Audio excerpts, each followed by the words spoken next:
Assalamualaikum, salam Malaysia Berani. Bersama saya Firdaus Rashid Idris dalam Berita Pagi Sarawak, edisi Selasa 21 November. Berita Pagi Sarawak pagi ini kita mulakan dengan perkembangan ini. Belanjawan Negeri 2024 yang dibentangkan pada persidangan Dewan Undangan Negeri DUN Sarawak ke-19 malam terus memberi penekanan kepada aspek pembangunan dengan 7.8 bilion ringgit diagihkan untuk tujuan tersebut. Premier Sarawak Datuk Patinggi Tan Sri Abang Johari Tun Openg semasa membentangkan belanjawan berkata peruntukan itu bagi mempercepatkan pembangunan ekonomi untuk menjadikan ekonomi Sarawak teguh, menyeluruh dan berdaya tahan. Dan yang terkini pada tahun lepas ada satu kes sekolah kami murid tidak ada, walau satu orang pun satu hari tidak ada selama 3 hari berturut. Bandar RM420 juta, projek kecil luar bandar RM260 juta, manakala agensi pembangunan wilayah diperuntukkan RM200 juta. Projek tersebut dijangka akan melipat gandakan pembangunan ekonomi, mewujudkan peluang pekerjaan tambahan kepada penduduk tempatan selain menggiatkan semula sektor pembinaan dan perkhidmatan. Sarawak juga akan memastikan pembangunan bandar dan luar bandar yang seimbang serta mampan. Penyediaan infrastruktur asas dan perkhidmatan akan diberi keutamaan bagi meningkatkan ketersambungan dan aksesibiliti luar bandar yang akan memacu pembangunan serta pertumbuhan ekonomi. Untuk itu, sejumlah RM662 juta diperuntukkan untuk melaksanakan pelbagai projek jalan dan jambatan. Antaranya Jalan Pakan Ulu Kota di Sarike, Jalan Sungai Bidut Kampung Tutus, Kampung Sebedil, Kampung Bungan di Sibu, Jambatan Marudi di Miri dan Jambatan Sungai Limbang di Limbang. Sementara itu, Datuk Patinggi Abang Johari juga memberitahu Sarawak sedang berusaha untuk meningkatkan keterjaminan makanan melalui pelaksanaan beberapa inisiatif yang termasuk meningkatkan infrastruktur tanaman padi di negeri ini selain meningkatkan tahap sara diri dalam pengeluaran daging. Ringgit diperuntukkan untuk melaksanakan program penternakan lembu khususnya untuk mendapatkan bakar ternakan yang berkualiti. Untuk projek tanaman padi, Sarawak juga akan menambah baik beberapa infrastruktur saliran dan pengairan. Untuk itu, RM7.65 juta diagihkan dalam belanjawan 2024 untuk meneruskan pembangunan infrastruktur pengairan dan saliran di Lubuk Punggur Gedong, di Selepong Panggil Sri Aman, Kampung Mujat Serian dan Tanjung Purun di Lundu. Sarawak juga menyasarkan pengeluaran 240,000 tan padi setahun dengan penggunaan benih padi hybrid dari Vietnam yang akan ditanam di Lubuk Punggur Gedong, Tanjung Bijat di Sri Aman, Sepauh di Betong dan Tanjung Purun di Lundu. Datuk Petinggi Abang Johari berharap Kerajaan Persekutuan dapat menyediakan lebih peruntukan kepada Sarawak untuk pembinaan dan naik taraf sistem saliran dan pengairan di kawasan yang telah dikenal pasti.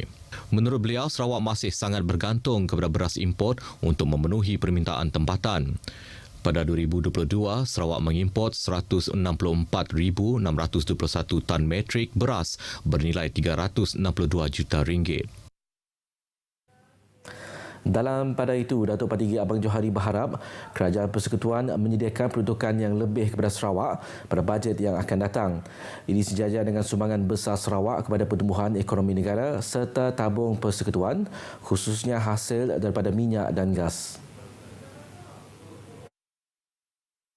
Katanya, di bawah Belanjawan Persekutuan 2024, Sarawak menerima RM5.8 bilion untuk tujuan pembangunan, meningkat daripada RM5.6 bilion pada 2023. Beliau berterima kasih kepada Kerajaan Persekutuan atas pertambahan peruntukan itu, namun katanya, peruntukan tersebut hanya mewakili 6.4% daripada jumlah belanjawan pembangunan persekutuan sebanyak RM90 juta untuk 2024.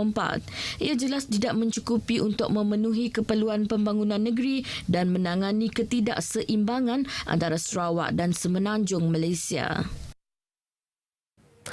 Persidangan Dewan Undangan Negeri DUN Sarawak semalam meluluskan 2 rang undang-undang.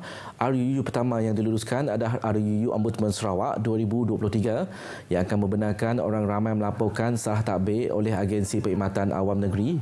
Turut diluluskan RUU Alam Sekitar iaitu pengurangan gas pelepasan rumah hijau 2023 yang akan menyedia peluang kepada rakyat Sarawak terlibat dalam aktiviti mengurangkan kesan pemanasan global.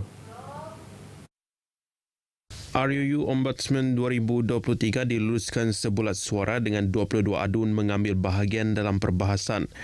Timbalan Premier Sarawak Dato' Amar Awan Tengah Ali Hassan semasa membentang RUU tersebut berkata ia bertujuan untuk meningkatkan ketelusan dan accountability dalam agensi kerajaan, justru memastikan wujudnya elemen semak dan imbang di samping membolehkan kerajaan menambah baik sistem dan prosedur penyampaian awamnya.